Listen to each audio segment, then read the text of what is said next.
नमस्कार, बहुत स्वागत है आप सभी का। मैं हूं आपके साथ मनु तेवतिया। शुरुआत करते हैं खबरों की। जय श्री गायत्री फूड प्रोडक्ट पर ईडी का शिकंजा।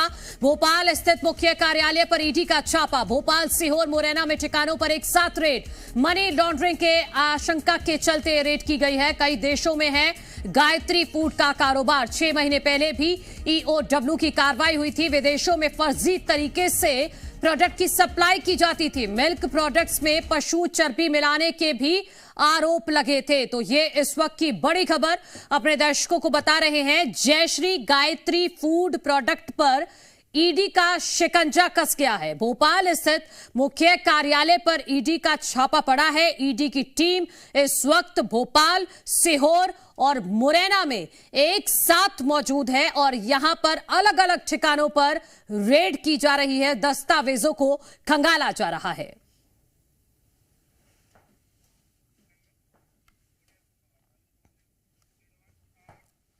मुरैना में भी जयश्री गायत्री फूड पर रेड। घर का ताला तोड़कर दाखिल हुई है ईडी की टीम। लंबे समय से सीहोर में यह फैक्ट्री यहां पर संचालित है। घर में जांच पड़ताल में ईडी की टीम जुटी हुई है। तो मुरैना में भी पहुंची ईडी की टीम। जब यहां पर पहुंची तो घर में ताला लगा हुआ था, लेकिन ईडी की टीम ने घर का ताला तोड़कर अंदर ये टीम गई है और जांच पड़ताल लगातार जारी है। जयश्री गायत्री फूड फैक्ट्री पर यह रेड की गई है और इस वक्त मुरैना में भी एक टीम मौजूद है ईडी की और यहां पर भी तमाम दस्तावेजों को खंगाला जा रहा है।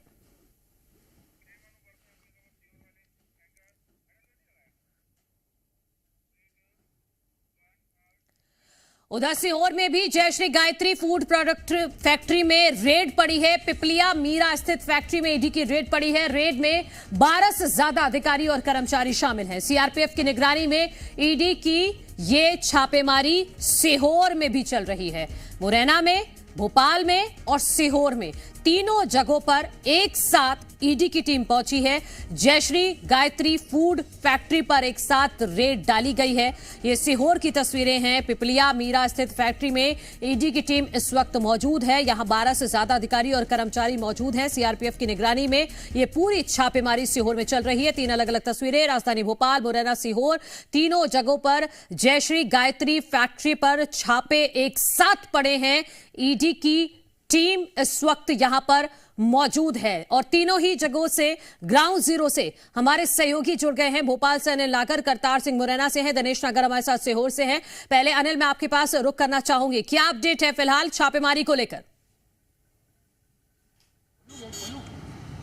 देखिए, पूरा मामला मनी लॉन्ड्रिंग से जुड़ा हुआ है और ये देखेंगे कि राजधानी भोपाल का ये दफ्तर है और यहीं से जो है पूरा लेखा जोखा देखा जाता है। जयश्री गायत्री प्रोडक्ट का जो है यहीं से पूरा ये दफ्तर से संचालित होता है और करीब सुबह जो है मुरैना, राजधानी भोपाल और सीहोर में अलग अलग जगहों पर एक साथ छापेमार कार्रवाई की थी। देखेंगे कि बीते 6 महीने पहले भी ईओडब्ल्यू ने छापेमार कार्रवाई की थी और ये जो है जानकारी निकलकर सामने आई थी कि पशु चर्बी से जो है प्रोडक्ट बनाए जाते, ये गंभीर आरोप जो है इस कंपनी पर लगे थे। उसके बाद कई तरह के सवाल खड़े हुए थे और साथ ही आरोप ये भी है कि फर्जी दस्तावेज के आधार पर जो है विदेशों में भी व्यापार किया जाता है। और आज जो ईडी ने छापेमार कार्रवाई की है और ये कार्रवाई जो जारी है, मनी लॉन्ड्रिंग से जुड़ी हुई है, ये कार्रवाई चल रही है।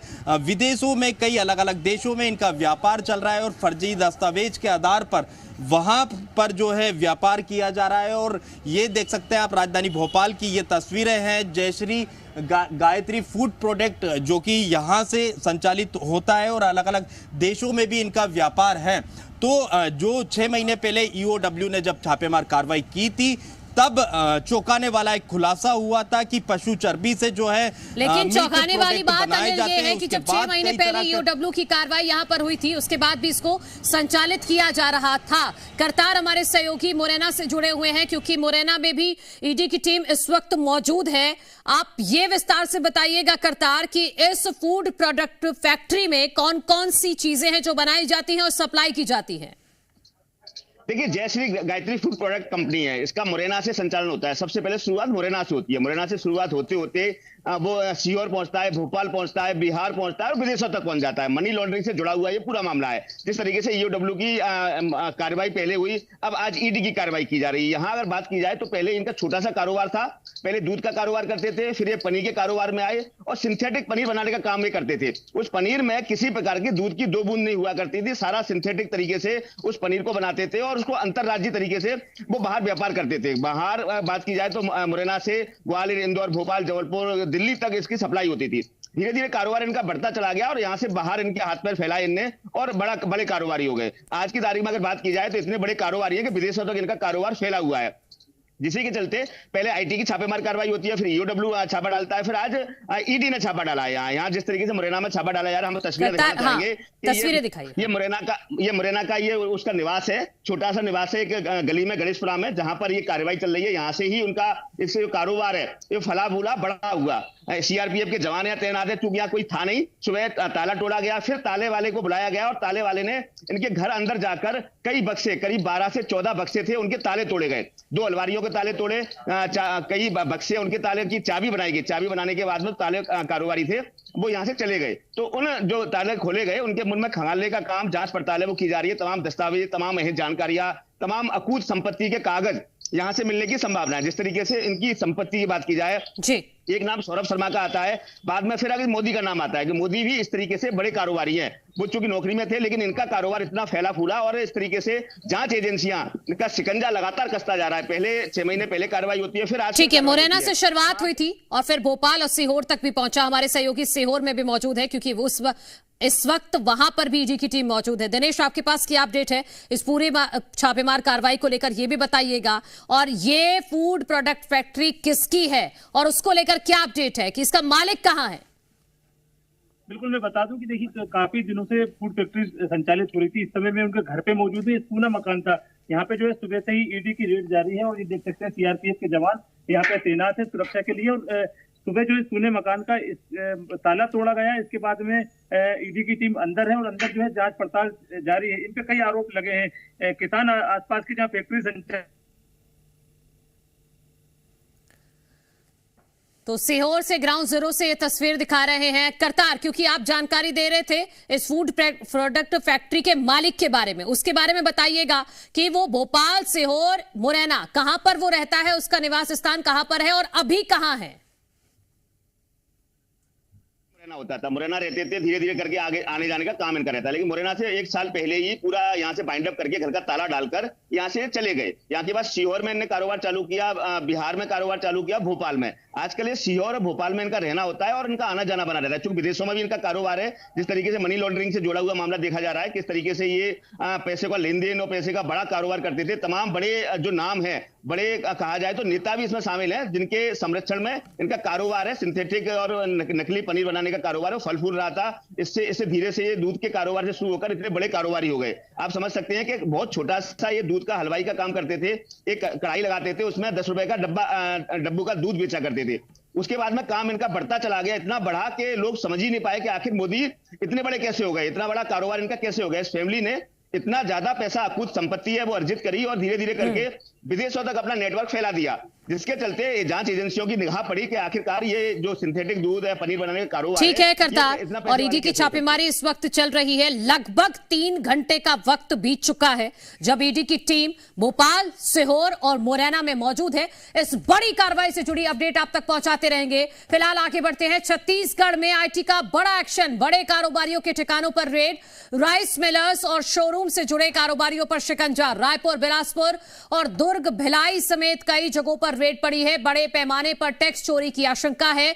जांच में आईटी की टीम इस वक्त जुटी हुई है। तो ये इस वक्त की बड़ी खबर। छत्तीसगढ़ में आईटी का बड़ा एक्शन देखने को मिला है। बड़े कारोबारियों के ठिकानों पर एक साथ रेड डाली गई है। राइस मिलर्स और शोरूम से जुड़े कारोबारियों पर शिकंजा कसा गया है। रायपुर, बिलासपुर और दुर्ग भिलाई समेत कई जगहों पर एक साथ रेड पड़ी है।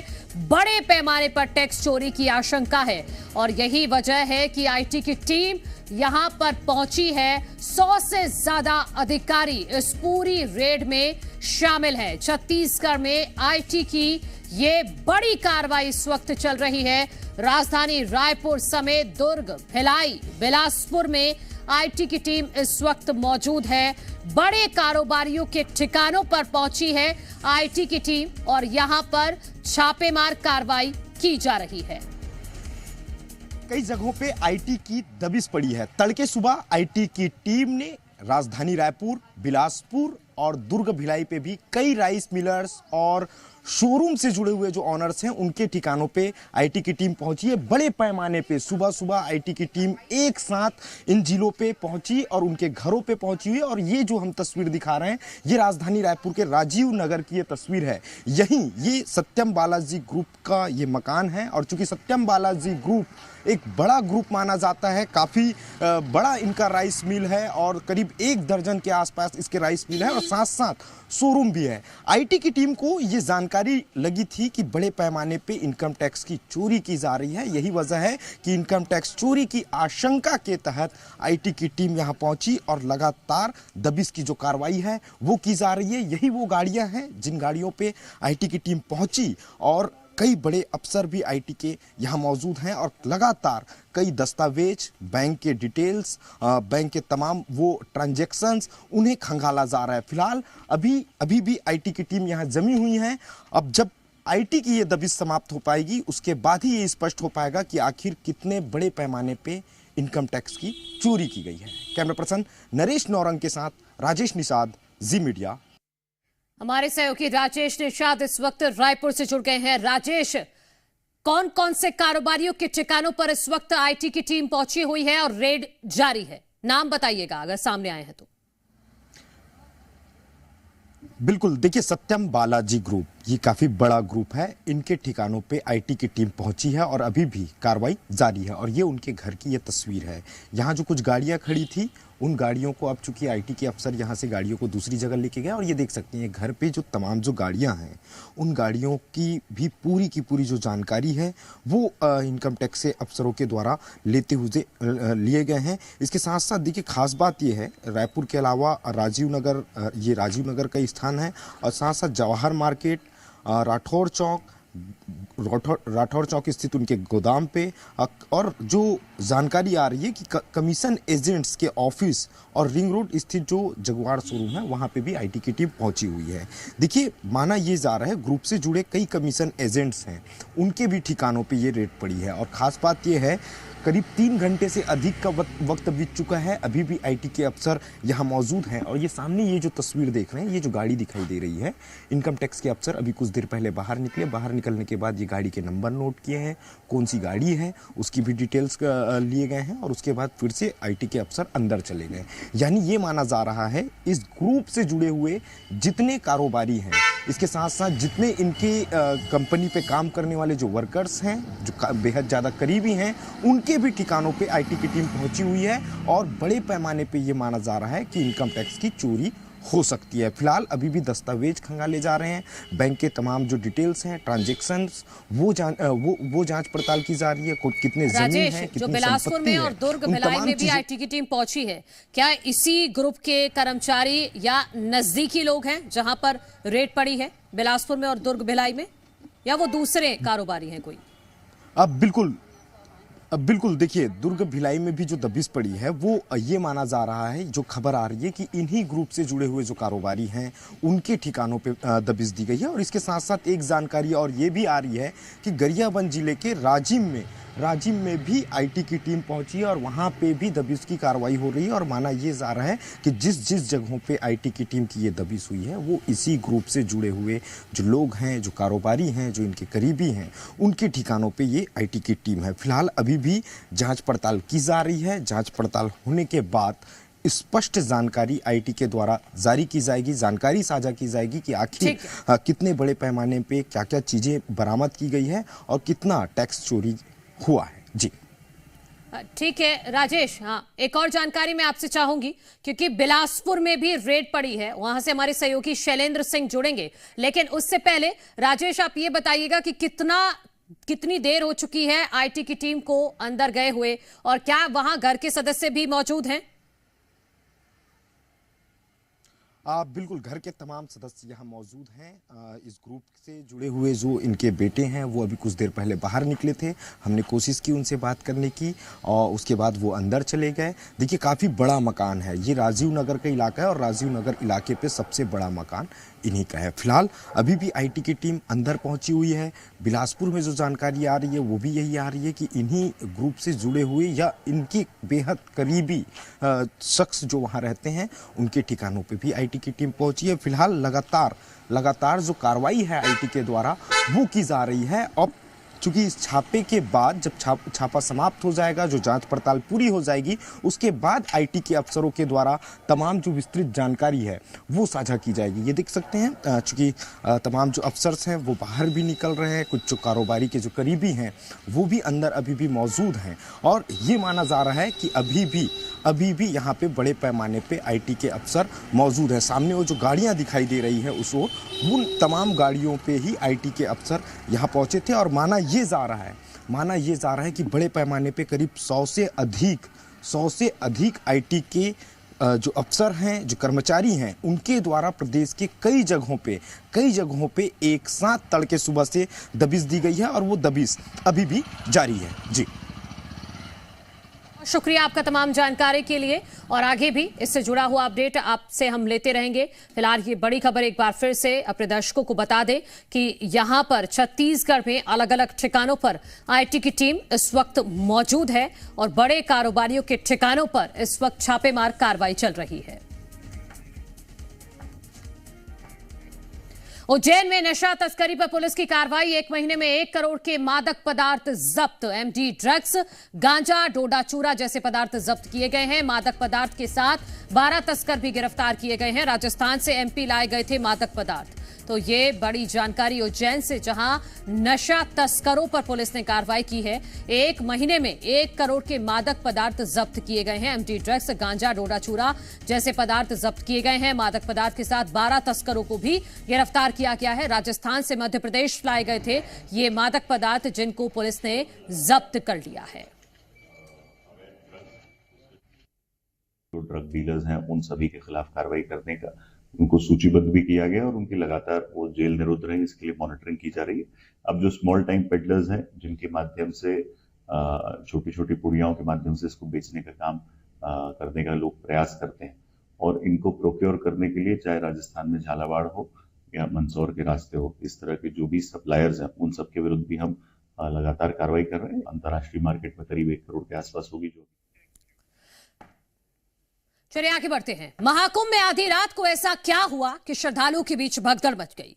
जी न्यूज ने सबसे पहले यह खबर दी कि अफवाह की वजह से भगदड़ फैली, जिसके बाद संतों और मुख्यमंत्री योगी आदित्यनाथ ने खबर पर मोहर लगाई। ऐसे में सवाल है कि क्या सनातन विरोधियों ने महाकुंभ में महास्नान के दिन विघ्न डालने की साजिश की और क्या अफवाह की वजह से ही महाकुंभ में भगदड़ मची। क्या महाकुंभ में भगदड़ फैलाने के लिए रात के 1 बजे साजिश हुई? क्या महाकुंभ को कोई बदनाम करना चाहता है? सुबह के समय ऐसा प्रयास किया गया कि हम पूरा ऐसा गलत प्रचार करें कि सभी लोग डर जाएं। क्या नकारात्मक अफवाह की वजह से महाकुंभ में भगदड़ फैली? कोई भी व्यक्ति नकारात्मक अफवाह फैलाने का प्रयास करेगा, उस प्रकार से नुकसान हो सकता है। महाकुंभ में संगम नोच पर श्रद्धालुओं की भगदड़ हुई।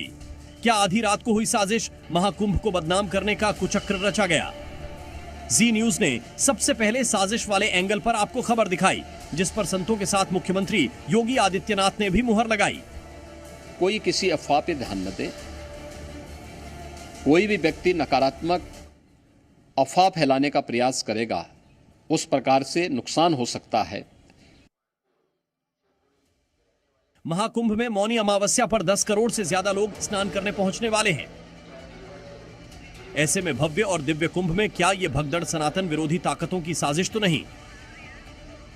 तरह तरह के लोग हैं, कुछ अफवाह भी फैला रहे हैं, कुछ जो है तो ये सब ऐसा कर रहे हैं, कुछ करवा रहे हैं, ये सब जो है तो ऐसा है कि मतलब जो है तो अब ये तो क्या बताया जा सकता है। कुछ किसी ने ये कह दिया है कि बम के धोखे बम है, बस ऐसा मुझे हमें तो ऐसा लग रहा है। बमबाजी की घटना की बात कही गई नहीं, अब ये बम बम बोलते थे, उसी में आदमी को वो समझ में धोखा हो गया होगा, जानो ये हो गया, अफवाह फैलाई गई। हाँ, और क्या अफवाह फैला दी गई और कुछ नहीं है। जी न्यूज ने भगदड़ के बाद सबसे पहले साजिश वाली खबर दिखाई। ऐसे में सवाल है कि क्या साजिश के तहत महाकुंभ में भगदड़ फैली? नकारात्मक अफवाह कौन फैला रहा है? नकारात्मक अफवाह से योगी का क्या इशारा? क्या भगदड़ के पीछे कोई साजिश है? महाकुंभ की भव्यता सनातन विरोधियों को हजम नहीं हो रहा? आज इन्हीं सवालों पर करेंगे बड़ी बहस। संत महात्माओं के साथ कई मेहमान भी जुड़ेंगे, बने रहिए हमारे साथ।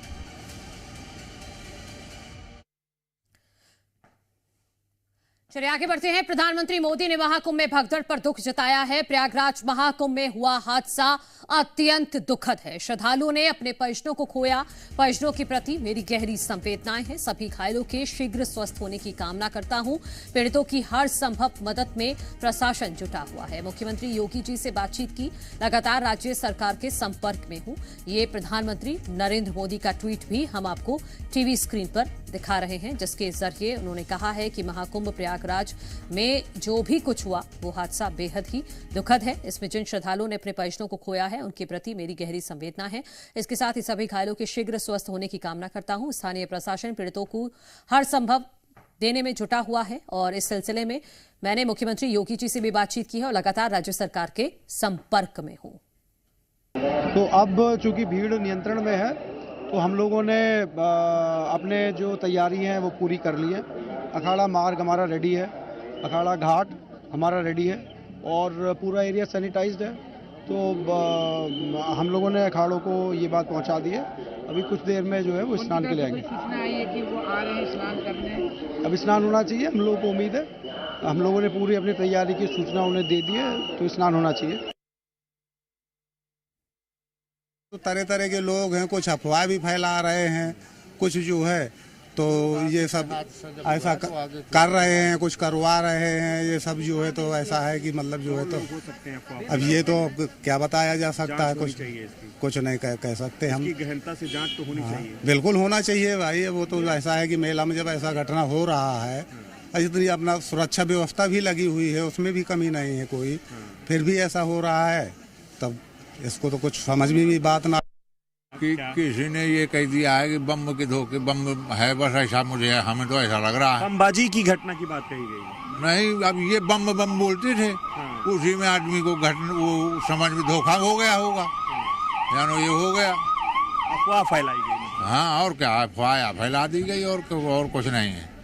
अफवाह की वजह से ये घटना कौन लोग हो सकते हैं महाराज जी? अब ये तो हम कैसे बता सकते हैं। जांच तो होनी चाहिए, गहनता से पड़ताल होना चाहिए, क्योंकि बहुत हादसा हुआ, काफी आदमी को।